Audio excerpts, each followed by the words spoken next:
Даюс жайныққа кірмейді. Демек, мен даюс болмауым үшін әйелімді қызғануым керек.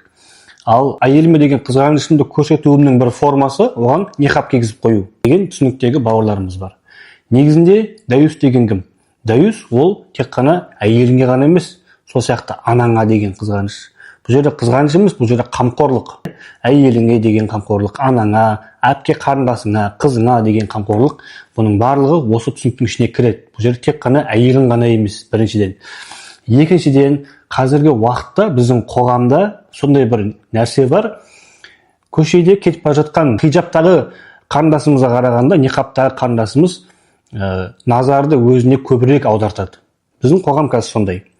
Біріншіден. Екіншіден, қазір мынау соңғы шыққан заңға сәйкес ниқапта кетіп бара жатса, мысалы үшін сіздің әйеліңіз, учаскелік полицейдің, яғни құқық қорғау органының қызметкерлерінің барып онымен сөйлесуіне, мән-жайды білуіне себепші болады.